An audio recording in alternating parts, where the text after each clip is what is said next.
Hello everyone, this is Abhishek here. Welcome to my class. My today's topic is bone marrow aspiration. आज हम देखेंगे bone marrow aspiration कैसे होता है, यानी हम bone marrow को कैसे एस्पिरेट करते हैं बोन से। चलिए शुरू करते हैं। तो आज हम देख रहे हैं bone marrow aspiration, ठीक है। मैं आपको बताने वाला हूँ कि bone marrow को एस्पिरेट कैसे करते हैं और फिर बताऊंगा जो एस्पिरेशन करने के बाद जो bone marrow निकलता है उसकी स्टेनिंग कैसे करते हैं। सबसे पहले ये आपको जानना जरूरी है कि बोन मैरो होता क्या है। बोन मैरो में आपको पहले भी बता चुका हूँ। बोन मैरो जो आपकी बोन्स के बीच में जो एक मटेरियल रहता है, लिक्विड मटेरियल, उसको बोलते हैं बोन मैरो, जो दो टाइप का होता है। एक येलोइश रहता है और एक रेड रहता है। येलोइश रहता है वो इनएक्टिव फॉर्म में रहता है और जो रेड रहता है वो एक्टिव फॉर्म में रहता है, ठीक है। तो वो होता है बोन मैरो। उसका हम कल्टिवेशन करते हैं, यानी उसको हम वहाँ से निकालते हैं, एस्पायरेट करते हैं, कलेक्शन करते हैं काई के लिए। उसका पर्पस क्या होता है? Purpose is haematological disorders. Haematological disorders यानी कि ब्लड में होने वाले जो भी डिसऑर्डर्स होते हैं उनको चेक करने के लिए क्या करते हैं? हेमेटो यानी ब्लड में होने वाले डिसऑर्डर्स को चेक करने के लिए हम क्या करते हैं? बोन मैरो का एस्पिरेशन करते हैं, उसका स्मीयर बनाते हैं, ठीक है। और क्या है? To isolate bacteria and other pathogens, यानी बैक्टीरिया को आइसोलेट करने के लिए, यानी अलग करने के लिए, और अलग प्रकार के और भी जो माइक्रोबैलिज्म जो पैथोजेंस होते हैं उनको देखने के लिए, बोन मैरो में है कि नहीं वो देखने के लिए हम क्या करते हैं? इसका बोन मैरो एस्पिरेशन करते हैं, ठीक है। फिर उसके बाद देखेंगे हम साइट ऑफ एस्पिरेशन, यानी एस्पिरेशन कहाँ से करते हैं बोन मैरो का, ठीक है। सबसे पहले करते हैं ये अडल्ट्स में कहाँ से करते हैं? स्टर्नम से करते हैं और आइलिक क्रेस्ट से करते हैं, ठीक है। स्टर्नम कहाँ होता है? स्टर्नम जो ये पार्ट है बिटवीन योर रिब्स के बीच में जो ये पार्ट रहता है इसको बोलते हैं स्टर्नम। जब अडल्ट में अगर बोन मैरो एस्पिरेशन करना हो या किसी वयस्क में से निकालना हो, वयस्क इंसान में से, तो कहाँ से करेंगे? या तो स्टर्नम से करेंगे या इलियक क्रस्ट। जो इलियक क्रस्ट क्या होता है? ये जो है ये बोन इलियक बोन है, इसको बोलते हैं इलियक क्रस्ट, ठीक है। इलियक क्रस्ट या तो यहाँ से निकालते हैं या तो स्टर्नम से निकालते हैं, बोन मैरो का एस्पिरेशन करते हैं, ठीक है। और क्या होगा? Interior and posterior iliac spines. Interior and posterior iliac spine क्या हो गया? जो ये हो गया इलियक बोन, ठीक है। ये हो गया इलियक बोन, ये हो गया आपका इलियक क्रस्ट, ये इसको बोलते हैं इलियक क्रस्ट, ठीक है। ये जो पार्ट है इलियक क्रस्ट है, और ये जो इसके जस्ट नीचे जो होता है ये होता है इलियक स्पाइन, ठीक है। ये जो ये पोर्शन है इसको बोलते हैं इलियक स्पाइन। ये हो गया इलियक क्रस्ट, ये हो गया एंटीरियर यानी सामने वाला हिस्सा, और पोस्टीरियर यानी पीछे वाला हिस्सा। ये वाला हिस्सा हो गया पोस्टीरियर और ये वाला हो गया इंटीरियर या इलियक जो बोन है ये इलियक बोन है, ये इसका क्रस्ट है इलियक क्रस्ट। यहाँ से डायरेक्ट या तो एस्पिरेशन होगा या तो इधर से होगा या तो इसके पीछे से होगा, ठीक है। और एक पोर्शन हुआ ये इलियक स्पाइन, ये जो पोर्शन है इलियक बोन का, यहाँ से क्या करते हैं? बोन मैरो का एस्पिरेशन करते हैं। या तो स्टर्नम, या तो मतलब मिडिल ऑफ द पोर्शन जो रहता है ना रिब का, या तो यहाँ से करेंगे या तो यहाँ से इसका कलेक्शन करेंगे, ठीक है, एस्पिरेशन का। Tibia in children below 2 years of age. Tibia कौन सी बोन होती है? पैर की बोन होती है। जो लोअर लिम्स होता है वो वाला भाग टीबिया का होता है। जैसे ये रहा इसका स्केलेटन का पैर, ठीक है। तो ये बोन हुई, ये हुई टीबिया और ये हुई फिब्यूला, ठीक है। तो जो टीबिया बोन होती है, टीबिया बोन से क्या करते हैं? बोन मैरो का एस्पिरेशन करते हैं। किसमें? वो बच्चे जो 2 साल से कम की एज के हों, ठीक है, उनका जो अगर बोन मैरो निकालना है, बोन मैरो का एस्पिरेशन करना है, कौन सी बोन से करेंगे? टीबिया बोन से करेंगे। ये वाला पोर्शन, ये जो है ना ये बोन, ये जो मोटी सी बोन है इसको बोलते हैं टीबिया, और ये होगी फिब्यूला। फिब्यूला से नहीं करेंगे हम, कहाँ से करेंगे? टीबिया से करेंगे। किस में करेंगे? वो बच्चे जिनकी उम्र 2 साल से कम की हो, ठीक है। तो क्यों करते हैं bone marrow aspiration? Haematological disease का पता लगाने के लिए। ऐसे डिसीज जो ब्लड के द्वारा आपकी बॉडी में होती है, उन डिसीजों का पता लगाने के लिए क्या करते हैं? हम बोन मैरो एस्पिरेशन करते हैं और फिर बाद में उसकी स्लाइड बनाते हैं, ठीक है। तो कहाँ से करते हैं? स्टर्नम से करते हैं, इलियक बोन से करते हैं। इलियक बोन में कहाँ से करते हैं? क्रस्ट से, पोस्टीरियर और एंटीरियर यानी आगे और पीछे वाला भाग, और स्पाइन इलियक स्पाइन यानी याला पोर्शन, यहाँ से क्या करते हैं? बोन मैरो का एस्पिरेशन करते हैं, ठीक है। इस जगह से बोन का निकालते हैं। फिर इक्विपमेंट रिक्वायर्ड, कौन कौन से इक्विपमेंट रिक्वायर होते हैं इसके लिए? 5 to 10 ml सिरिंज इसमें रिक्वायर्ड होती है, सिरिंज निकाल कर रखो। टिंचर क्लीन करने के लिए सरफेस को। FFA सॉल्यूशन FMS सॉल्यूशन कौन सा होता है? इसमें फॉर्मल्डिहाइड होता है, फॉर्मिक एसिड, फॉर्मल्डिहाइड, इस तरीके के सॉल्यूशन होते हैं। एसिड सॉल्यूशन है ना, ट्यूब ऑफ और सीजर्स, टेप एंड सीजर्स, ठीक है, ये टेप लिखा है, टेप एंड सीजर्स, यानी टेप हो या सीजर्स हो, ये सब चीजें रखते हैं। लिग्नोकेन 2%। लिग्नोकेन क्या होता है? एनेस्थेटिक होता है, जब एनेस्थीसिया देते हैं तब उसके लिए यूज करते हैं। एनेस्थेटिक होता है। Gloves and cotton. Trephine needles वो होती है जिससे क्या करते हैं? बोन मैरो एस्पिरेशन करते हैं। कौन कौन सी होती है ट्रेफाइन नीडल्स? सला, क्लेमा एंड जमशीदी। कौन सी होती है? सला, क्लेमा एंड जमशीदी। 3 प्रकार की क्या होती है? नीडल्स होती है यूज काई के लिए? बोन मैरो एस्पिरेशन के लिए। नॉर्मल जो सिरिंज होती है जिससे ब्लड कलेक्शन करते हैं या बॉडी में अपन कुछ भी मतलब इंजेक्शन वैक्सीन ट्रांसफर करते हैं ना, वो वाली नीडल्स नहीं। जमशीदी, सला और क्लेमा ये एक अलग नीडल्स होती हैं, ठीक है, जो पूरी मेटल की होती हैं पूरी नीडल्स, उनके द्वारा क्या करते हैं? बोन मैरो एस्पिरेशन करते हैं, ठीक है। सला, क्लेमा या जमशीदी, ये तीनों में से कोई भी एक नीडल का यूज करते हैं बोन मैरो एस्पिरेशन के लिए। तो ये होगा इक्विपमेंट्स। अब देखेंगे हम बोन मैरो एस्पिरेशन करते कैसे हैं। जैसे कि आपके पास आया पेशेंट, ठीक है, पेशेंट आया तो आपको करते क्यों है? हेमेटोलॉजिकल डिसऑर्डर से पता लगाने के लिए, ऐसी चीजों के लिए कि या तो उसको ल्यूकेमिया तो नहीं है, या तो ब्लड कैंसर तो नहीं है, या मतलब ब्लड से होने वाली कोई डिसीज तो उसको है तो नहीं, किसी प्रकार का एनीमिया तो नहीं है। एनीमिया है तो क्यों है उसको, क्यों उसके बॉडी में हीमोग्लोबिन का प्रोडक्शन नहीं हो रहा है, तो कैसे पता चलेगा? क्योंकि बोन मैरो से क्या होता है? आपका ब्लड बनता है बॉडी में, और बॉडी का ब्लड उसके द्वारा बनता है, और क्यों नहीं बन रहा है वो पता लगाने के लिए क्या करते हैं? बोन मैरो एस्पिरेशन करते हैं, यानी बोन मैरो ही निकाल के देखते हैं उसमें पता लगाने के लिए कि क्या इसमें इफेक्ट आ रहे हैं, क्या इसमें मतलब खराबी है, पता लगाने के लिए, ठीक है। तो जब अगर पेशेंट आया, सबसे पहले उसकी आप क्या देखो? इन्वेस्टिगेशन करो, उसके रिपोर्ट्स देखो कि उसकी क्या ब्लड रिपोर्ट्स आ रही हैं और क्यों करते हैं। एक चीज और पता लगाने के लिए करते हैं, जैसे कोगुलेटिंग फैक्टर्स जो होते हैं बॉडी में, ठीक है, कोगुलेशन का जो काम होता है बॉडी में, वो अगर आपकी बॉडी में अच्छे से नहीं हो रहा है ब्लड कोगुलेशन का काम, तब भी बोन मैरो एस्पिरेशन करते हैं ब्लड कोगुलेशन फैक्टर्स का पता लगाने के लिए, क्योंकि क्यों उसमें कोगुलेशन बॉडी में क्यों नहीं हो रहा है, ठीक है, इसलिए भी बोन मैरो करते हैं एस्पिरेशन, ठीक है। और जैसे पेशेंट आया उसकी इन्वेस्टिगेशन पता लगाओ कि कौन कौन सी जिसमें ब्लड रिपोर्ट्स हैं, पता लगाने के बाद पेशेंट को आप इन्फॉर्म करिए। अभी मैं बताऊंगा इसका प्रोसीजर, ठीक है। जैसे पेशेंट आपके पास आया, आपने पेशेंट की पूरी इन्वेस्टिगेशन देखी, भाई क्या आपकी क्या है, और उसको समझाओ प्रोसीजर। जब आपने उसको लाया, उसको समझाओ कि आपको इस तरीके से आपका एस्पिरेशन होगा, इस तरीके से आपका सैंपल निकाला जाएगा, उसमें थोड़ा सा पेन होएगा, हम आपको एनेस्थीसिया देंगे, एनेस्थीसिया देने के बाद आपको कुछ घंटे तक यहीं पे रहना है, उसके बाद आप मूवेबल यानी यहाँ से वहाँ अब जा सकते हो, अपने घर जा सकते हो, ठीक है। ये सब चीज़ें हमको समझाना है। तो जैसे कि आपके पास पेशेंट आया, अगर आपके पास आया कोई अडल्ट है ना, कोई वयस्क आदमी आया आपके पास और आपको उसका बोन मैरो एस्पिरेशन करना है, कहाँ से करेंगे? स्टर्नम से करेंगे या इलियक बोन से करेंगे, ठीक है। तो अगर स्टर्नम से करना है या इलियक बोन से करना है तो उसकी क्या पोजीशन रहेगी, ठीक है। स्टर्नम से करना है सुपाइन पोजीशन रहेगी, सुपाइन, और इलियक क्रस्ट से करना है तो लेटरल पोजीशन रहेगी। कौन सी रहेगी? स्टर्नम से करना है तो सुपाइन पोजीशन रहेगी, और इलियक क्रस्ट से करना है तो लेटरल पोजीशन रहेगी। सुपाइन कौन सी पोजीशन? यानी लेटे रहने की, आप सीधा लेटे हो, है ना, बेड पे आप पूरा लेटे हो सीधा, ठीक है, पूरा लेटे हो सीधा, पूरा स्ट्रेट लेटे हो, आपका जो फेस है वो सीलिंग की तरफ होना चाहिए, ये चिन अप रहना चाहिए, स्टैंड हैंड जो है आपके स्ट्रेट रहना चाहिए, पूरी बॉडी स्ट्रेट रहना चाहिए, ठीक है। जैसे कि डेड बॉडी पोजीशन रहता है ना, उस तरीके से रहना चाहिए।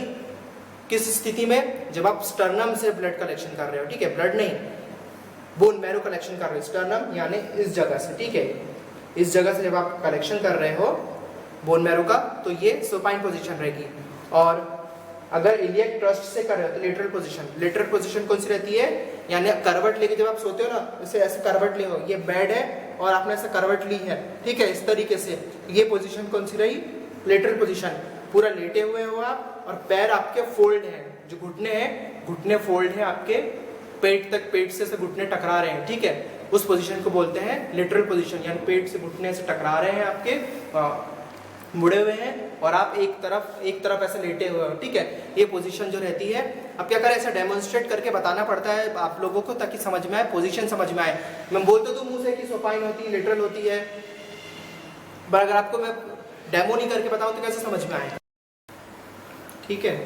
तो जैसे पेशेंट आपके पास आया, आपने पेशेंट को सारी चीज़ इन्फॉर्म कर दी, अब आपको करना है कलेक्शन। कलेक्शन करने के लिए क्या करोगे, अगर वो पेशेंट है ना, अगर आपको उसको स्टर्नम से कलेक्ट करना है तो सुपाइन पोजीशन में रहेगा, और अगर आपको उसको इलियक बोन से करना है तो लेटरल पोजीशन में रहेगा, जो मैं आपको बता चुका हूँ है ना पोजीशन आपको। फिर जैसे कि आपके पास पेशेंट आया, अब आप उसको पूरा अपने उसको आपको बेड पे उसको लेटाए, पोजीशन को उसकी कर दिए। पोजीशन करने के बाद क्या करोगे, आप उसको इन्फॉर्म करो, सारी चीज़ें बताओगे, भाई हम ये चीज़ें आपके साथ परफॉर्म करेंगे, स्लाइटली पेन होगा क्योंकि हम आपको क्या दे रहे हैं, एनेस्थेटिक दे रहे हैं। एनेस्थेटिक क्यों करते हैं, क्योंकि हम डायरेक्ट बोन से कलेक्ट कर रहे हैं, और बोन से जो कलेक्ट करने के समय क्या होता है, पेन जो रहता है बहुत ज़्यादा पेनफुल रहता है, ऐसा पेन रहता है कि आप उसको टॉलरेट नहीं कर सकते, ठीक है। जैसे सर्जरी में जैसा पेन रहता है ना, वैसा इसमें पेन रहता है, क्योंकि आप डायरेक्ट बोन में क्या करोगे, एस्पिरेशन करोगे, बोन में आप वो करोगे, इंसर्ट करोगे चीज़ को, किसी को घुसाओगे इसमें है ना, तो बोन में अगर चीज़ कोई चुभेगी तो दर्द तो होगा, तो इसलिए क्या करते हैं, एनेस्थेटिक देते हैं। एनेस्थेटिक कौन सा देते हैं, लिग्नोकेन। लिग्नोकेन कितना रहते हैं, तो 2% लिग्नोकेन उसमें देते हैं, है ना, 2% लिग्नोकेन आता है उसमें। जो एनेस्थेसिया जो देता है वो डिसाइड करता है कि कितना अमाउंट देना है। जो एनेस्थेसिया रहता है वो डिपेंड करता है एक तो आपकी एज के ऊपर, आपकी हाइट के ऊपर, और आपके वेट के ऊपर, ठीक है। एज, हाइट एंड वेट, आपको कितना वेट है, आपकी कितनी हाइट है, और आपकी कितनी एज है, ये 3 चीज पे डिपेंड करता है एनेस्थीसिया का कंपोजिशन, यानी कितना एनेस्थीसिया देना है, ठीक है। एक पर्टिकुलर कंपोजिशन नहीं है कि इतना ही देना है, नहीं इसको 5 ml देना है, या इसको 2 ml देना है, या इसको 3 ml देना है, नहीं। जो आपकी एज, आपकी हाइट और आपका वेट, इस पे डिपेंड करेगा कि आपको कितना एनेस्थीसिया देना है, ठीक है। तो एनेस्थीसिया देने के बाद साइड को क्या करा, पहले पेशेंट को लेटाया, साइड को क्लीन किया। क्लीन कैसे करोगे, टिंचर से करोगे, है ना, टिंचर से क्लीन किया। क्लीन करने के बाद क्या करोगे, पूरा क्लीन करा वहाँ पे टिंचर से। क्लीन करने के बाद देंगे एनेस्थीसिया। जो एनेस्थीसिया का जो रहता है डॉक्टर या टेक्नीशियन, वो उसको देगा एनेस्थीसिया, ठीक है। एनेस्थीसिया देने के बाद जब पेशेंट को थोड़ा सा कुछ सेडेटिव्स भी देते हैं, ओरली भी देते हैं, और ओरली भी कुछ टैबलेट्स देते हैं सडेशन की, कि वो नींद में आ जाए, है ना, नींद में आ जाए या अनकॉन्शियस हो जाए, कि उसको उस जगह पे अब दर्द का एहसास ना हो, ठीक है। उस समय तक हम रुकते हैं। रुकने के बाद क्या करेंगे, अब करेंगे बोन मैरो एस्पिरेशन, ठीक है। साइड को क्लीन करा, क्लीन करने के बाद अब एस्पिरेशन करेंगे। जमशीदी नीडल या तो कसाला या क्लेमा, दोनों में से कोई भी एक नीडल लेंगे। नीडल का क्या नाम है, ट्रेफाइन नीडल्स बोलते हैं इसको। इसके लिए बोन मैरो एस्पिरेशन करते हैं, ठीक है। इसका जो साइज रहता है वो बड़ा रहता है, यानी मोटी नीडल रहती है, ठीक है। मोटी नीडल्स रहती है, कोई 22 गेज की आती है, कोई 25 गेज की आती है। इस तरीके से साइज रहता है नीडल का, है ना, यानी साइज मोटी जो नीडल का रहता है बड़ा रहता है, ताकि जो बोन मैरो अच्छे से कलेक्ट होने पाए, ठीक है। अब कलेक्ट करने के लिए आपने क्लीन तो कर लिया, कलेक्ट करने का मैं आपको 2 तरीके बताता हूँ। इसको तो मैं आप हटा देता हूँ, ये तो समझ गए है ना, इसको मैंने हटा दिया। अब जैसे कि सुपाइन और लेटरल में से तो आप कलेक्ट कर लोगे, है ना, और अगर टीबिया से करना है, अगर ठीक है टीबिया से करना है तो किस तरीके, कौन सा एरिया से करना है आपको, है ना। तो जैसे रही टीबिया बोन, है ना, ये रही टीबिया बोन, ये रही टीबिया बोन, है ना। बच्चे में अगर कलेक्ट कर रहे हैं तो ये है टीबिया बोन, ठीक है। तो ये जो एरिया होता है, ये एरिया जो रहता है, ये एरिया, इसको क्या बोलते हैं, डायफाइसिस। क्या बोलते हैं इसको, डायफाइसिस। ये एरिया क्या होता है, डायफाइसिस होता है, ठीक है। ये एरिया जो ये होता है इसको शाफ्ट बोलते हैं ना, डायफाइसिस, ठीक है, ठीक है। तो ये जो एरिया है ये होता है डायफाइसिस। क्या होता है, DIAPHYSIS, डायफाइसिस, है ना। डायफाइसिस जो एरिया रहता है इसमें कौन सा बोन मैरो रहता है, इसमें रहती है येलो बोन मैरो। कौन सी रहती है, येलो बोन मैरो रहती है, ठीक है। YLLOW, W यहाँ पे दिख नहीं रहा होगा आपको, अच्छे से दिया है मैंने, येलो बोन मैरो, ठीक है। येलो बोन मैरो रहती है जो इनएक्टिव रहती है, जिसकी हमको जरूरत नहीं रहती है, ठीक है। हम यहाँ से कलेक्शन नहीं करते, यहाँ से कलेक्शन कर भी नहीं सकते, क्योंकि ये कौन सी बोन रहती है, ये हार्ड बोन रहती है, ठीक है। ये स्पॉन्जी नहीं रहती, इसको कॉम्पैक्ट बोन में आता है। ये जो हिस्सा आता है ये कॉम्पैक्ट बोन में आता है, ठीक है। हमको देखना है स्पॉन्जी बोन, है ना, कैंसिलस बोन में आता है, सॉरी कॉम्पैक्ट बोन में ही आता है, स्पॉन्जी बोन। ये हो गया एरिया एपिफाइसिस, एपिफाइसिस,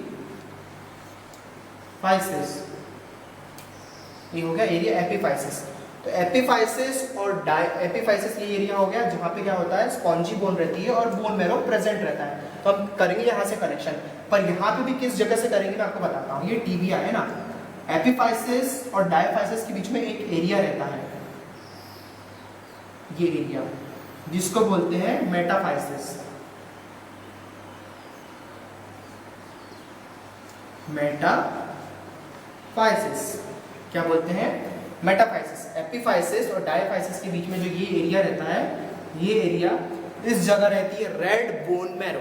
कौन सी बोन मैरो रहती है, रेड बोन मैरो, जहां से क्या करते हैं, एस्पिरेशन करते हैं, बोन मैरो का एस्पिरेशन करते हैं, यानी बोन मैरो को हम वहां से निकालते हैं।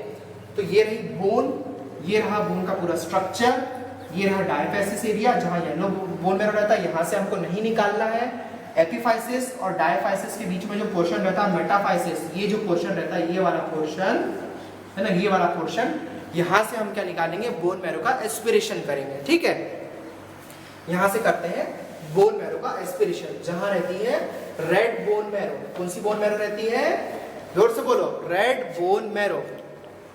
ठीक है, जहां रहती है रेड बोन मैरो। तो यहां से क्या करते हैं, हम बोन मैरो का एस्पिरेशन करते हैं।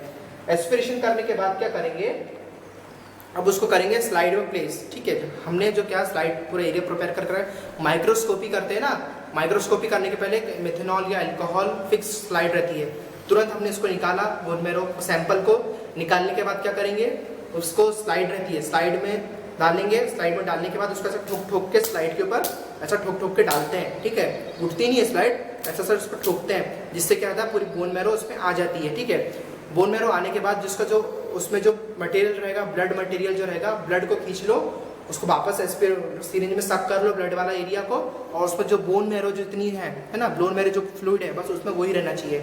अब स्लाइड को फिर क्या करो, आप स्मीयर बना लो, स्मीयर बना लिया स्लाइड को ऐसे करके। स्मीयर बनाने के बाद आप उसको करेंगे अल्कोहल में फिक्स, अल्कोहल या मिथेनॉल में उसको फिक्स करेंगे, 2 से 3 बार डिप करके निकाल लेंगे। इस तरीके से क्या हो जाएगी, स्लाइड आपकी बन के, स्मीयर बन के हो जाएगा वो फिक्स, है ना। फिक्स करने के बाद उसको करेंगे ड्राई, ड्राई करने के बाद अब हो जाएगा स्टेनिंग में। स्टेनिंग में इसके बाद वाले वीडियो में बताऊंगा कि बोन मैरो स्टेनिंग कैसे करते हैं। ठीक है, कौन कौन सी स्टेनिंग यूज होती है, उसके प्रिंसिपल सारे बताऊंगा। तो हमने क्या करे, बोन मैरो करे हमने एस्पिरेशन। एस्पिरेशन करने का पर्पस क्या था, हीमेटोलॉजिकल हम देखते हैं डिसीजेस, हीमेटोलॉजी में कौन सी डिसीजेस होती है, वो जैसे ल्यूकेमिया जैसी डिसीज हो गई, अब कोई प्रोटीन का हो गया, प्रोटीन का मतलब उसमें आपका एनीमिया हो गया, एनीमिया की कमी के कारण देखते हैं हम इसमें। ठीक है, आइसोलेट करते हैं कोई बैक्टीरिया या पैरापैथोजन। बैक्टीरिया क्या हो गया, कौन सा बैक्टीरिया आइसोलेट करते हैं, ट्यूबरकुलोसिस, है ना।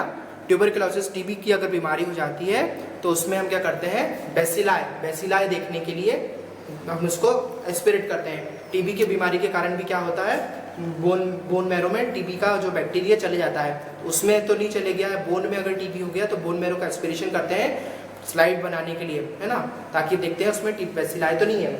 और स्टेप ऑफ एस्पिरेशन साइड कौन सी है, स्टर्नम और इलियक क्रस्ट होता है। स्टर्नम में हम स्पाइन पोजीशन रहती है, लेटी हुई पोजीशन, और लेटरल में है ना आधी करवट लेके जो लेटते हैं वाली पोजीशन। ठीक है, एंटीरियर पोस्टीरियर इलियक बोन जो रहती है, ये इलियक बोन,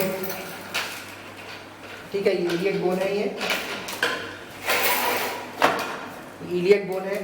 ठीक है, ये इलियक बोन है, ये है क्रस्ट, ये एंटीरियर, ये पोस्टीरियर यहाँ से निकालते हैं, या तो स्टर्नम से निकालते हैं। ठीक है, ये एरिया से निकालते हैं, कलेक्शन करते हैं। और अगर बच्चा रहा, 2 साल से कम की एज का बच्चा रहा, तो ये टीबिया बोन जो है, ये वाली मोटी वाली बोन कहाँ से निकालेंगे, मेटाफाइसिस, ये वाले एरिया से निकालेंगे। ये हुआ डायफाइसिस, ये हुआ एपिफाइसिस, ये मेटाफाइसिस, ये एरिया से क्या निकालते हैं, बोन मैरो एस्पिरेशन करते हैं। ठीक है, उसके बाद इसमें इसके वो देख लो, टिंचर से क्लीन किए, टिंचर से क्लीन किए, और ये सोल्यूशन है, टेप और सीजर्स रहना चाहिए। लिगोकेन जो रहता है एनेस्थेटिक देते हैं उसको पेशेंट को बेहोश करने के लिए। ग्लव्स और कॉटन तो चलो रहते ही हैं स्टेराइल कंडीशन में बनाने के लिए, पोंछने के लिए, सारा क्लीन करने के लिए। नीडल कौन सी रहती है, ट्रेपाइन नीडल्स रहती है, इसमें एक होती है साला और एक होती है जमशीदी नीडल। कौन सी रहती है, एक होती है साला, क्लेमा और जमशीदी, 3 प्रकार की नीडल्स का हम यूज़ करते हैं। तो इस तरीके से क्या करते हैं, बोन मैरो एस्पिरेशन का ये पूरा मेथड मैंने आपको बता दिया, उस तरीके से बोन मैरो एस्पिरेशन करते हैं। अब इसके नेक्स्ट वाली वीडियो में आपको उसका स्टेनिंग बताऊंगा बोन मैरो एस्पिरेशन की।